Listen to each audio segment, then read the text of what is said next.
right, so we're back. We've got Robert Ellis Orrall here. We're going to have some fun with him and then let him get on his way. I hope we have a few more minutes. I know we're running a little late, but I have some segments I think you'll have some. I guess it's not a hard out, as they say. Okay, not a hard out. Good stuff. All right, so I have 5 or 6 segments here that don't take too long, but they're a lot more fun, a little less in depth. And the first one is called Mount Rushmore. And I think with you, I'm going to ask you who you think is on your Mount Rushmore of songwriters. So the best 4 songwriters that you think are the best ever that should be up on the Mount Rushmore of songwriters. Wow. Okay. Here we go. Todd Rundgren, Nick Lowe, Don Henry, and Paul McCartney. Hell yeah. I love that because you got 2 guys there that were really part of a team. You know, Henley and Frey and McCartney. Oh, no. Don Henry. Henry. Okay. I got you. Don Henry. Henry, a Nashville songwriter that I am still completely in awe of. He's one of those troubadours. He goes around, plays, does those, house shows, and he's had some big hits, but what's really great about him is the songs that no one knows unless they go and listen to Don Henry. Oh my gosh, he's the one that he wrote "Where Have You Been?" Of course. That's right. Yeah, Kathy Mattea. Oh man, that's a great song. But his songs are so clever and so upside down and inside out. I mean, he wrote a whole Halloween album. It's on vinyl. I played it this Halloween. I played it last Halloween. It's just all great songs made for that holiday. But he just check out Don Henry. Oh, if you love songs, if you love songwriters, Don Henry, he's the guy, and the way he delivers them. Oh my God, I'm excited. He's amazing. Thank you. I'm gonna deep dive into him after we get off of here. Thank you for that. All right. So the next segment is called "What the Heck." This is real easy. I'm just gonna ask you some questions and just answer whatever pops into your head. Okay. So don't try to change anything. Don't filter it out. Just whatever pops in, say it. Okay. All right. Number 1, are you more of a hunter or a gatherer? I am a gatherer. All right. How long do you wait after finishing your first plate of food before going back for seconds? Well, that's changing now, but I definitely was a seconds while I'm still at the table guy. Okay. Number 3, why do you think drive-up ATMs have Braille on them? Well, I'm assuming it's for blind people. Can't they use an ATM? Sure. But it's a drive-up ATM, Robert. Why are blind people driving? I don't know. What the heck? Exactly. Number 4. Do you think the toilet paper roll should be over or under? Under. Okay. And do you like pineapple on pizza? I do. Okay. Especially if he's baking it.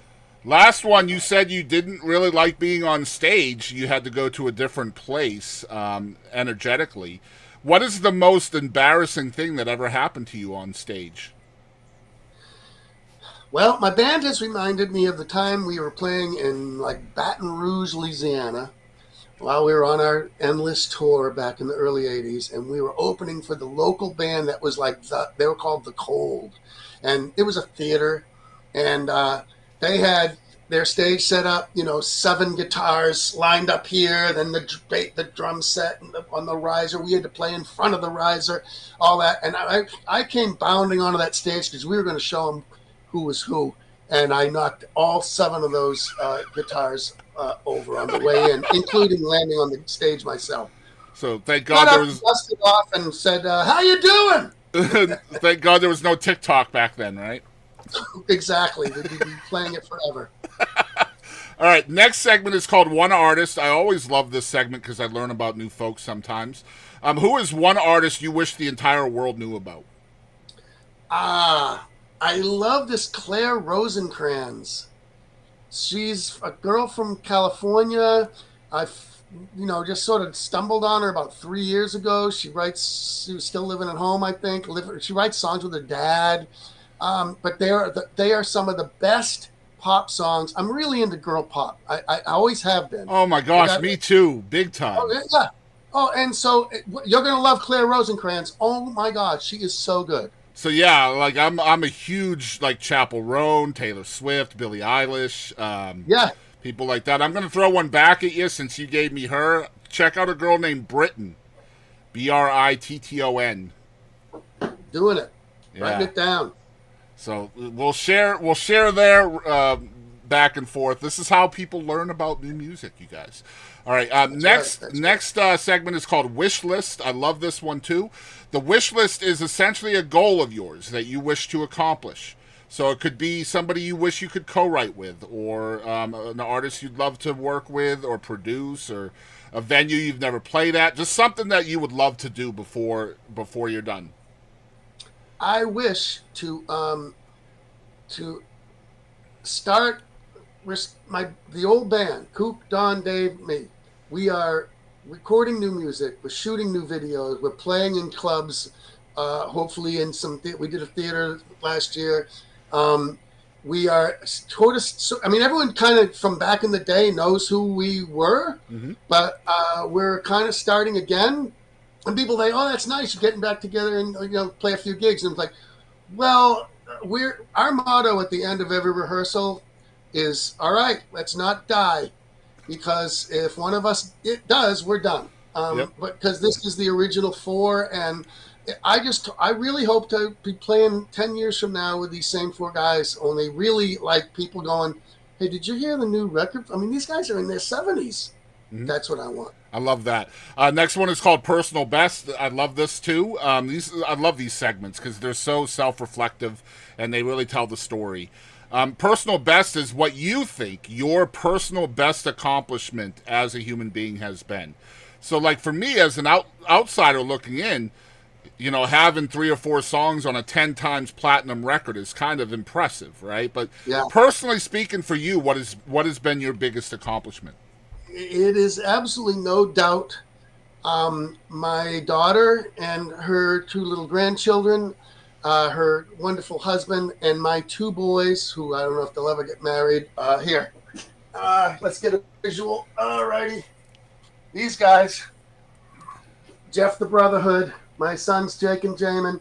So my three kids are all we ever hear back from other adults that I met your son in L.A. I met that. It's just how nice they are and respectful they are, but they're also so talented. Mm-hmm. My daughter's the best singer in the house, but she won't sing.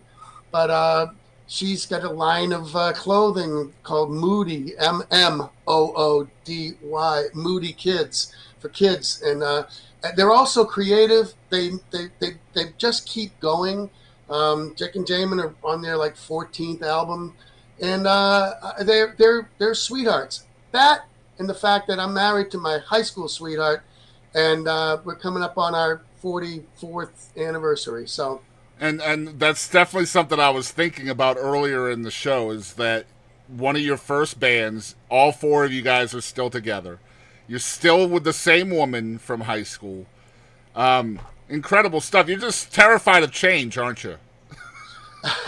no, yeah, I kind of am. I kind of am. I do like the way it is, and sometimes people go, "Don't you wish that that you could have like had the career that Sting had or something when you were a rock artist?" Yeah, I'm like, yeah. I don't know if I would have this daughter and these grandchildren, or I don't know what I would have. All I know is I love my life now, Mm-hmm. and so I wouldn't change anything. I love that. Last question, and this is always, I think, the hardest one to answer, and that is, who do you think you are? Who is Robert Ellis Orrall? Yeah. Well, I think I am someone who's kind of uh, always trying to not be afraid. I think I was a pretty fearful kid, and that's what made it tough to meet people and go on stage and climb the ladder. All that stuff. I really don't understand. I never really could understand how like social uh, uh, hierarchies worked or who not to. Nashville was really interesting back in the 90s when you could bring an artist to the wrong person at the record label that would say, well, why didn't you bring him to me? I mean, why'd you bring him to, and so we're going to pass. And I'm like, well, wait a minute. No, we all have to like it. And I thought we had a relationship. I don't know. I didn't know. I'm just trying to get somebody a record deal. That's all. I never could figure it out. And somehow, everything turned out pretty good. So, I don't think I'm going to change. Probably not. And yeah, I don't think people really change that much. And other than lose a few pounds, not much I can do.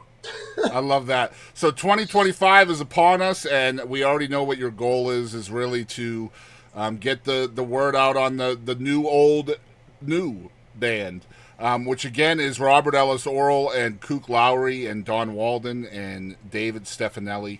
And the band is called Robert Ellis Orrall, so that was always confusing. It was never called the Robert Ellis Orrall Band or anything. Yeah, you just called it Robert Ellis Orrall. Yeah, and they're bringing the 80s back to the 2020s and doing a good job of it as well. Where can people follow along with you, Robert? I know the website is robertellisorrall.com. That's with 2 R's and 2 L's at the end. Yes, definitely, yes. 2 L's and 2 R's, or else you end up in a very different place. And we have, you know what I love? So we're on all the streamers, like every streamer you can think of. And I have the records I made in Nashville, either by myself, Mistakes and Gravity, or with the indie band Monkey Bowl. There's 3 of those. Space, Ultimate, which is where that song Ultimate came from. Yeah, there's a lot of stuff we didn't get to talk about tonight. I just want people to know out there. There's so much. There's Monkey Bowl. There's your painting. There's that's right. Yeah, there's your label. We didn't get to talk about your label. There's just so much. I'd love to have you back on. You know what, Chris? We'll just have to do it again. Yeah, absolutely. I would love that. Let's do it again. But one thing I'm just falling in love with is, even though we're in all the streamers, I love Bandcamp. So I think Bandcamp is really cool. We're kind of like starting again, and people can get everything there. Even we do some Bandcamp exclusives and stuff like that. And we're trying to keep people stocked up in CDs, cassettes. We're still making cassettes and vinyl, so it's all there. Yeah, if you want to send me something signed for my office here, for the walls or whatever, I would love that. I absolutely would, and I'm assuming you have a turntable. Of course, yeah, of course. Yeah, I will. All right, I will send you my address then. Okay. All right, so yeah, guys, this has been episode 53. What an honor to have you here today, Robert, man.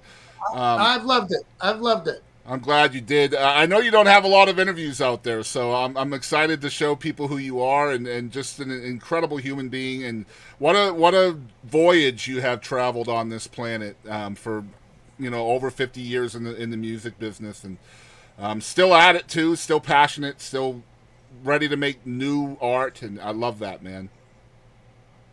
Thanks. Yeah.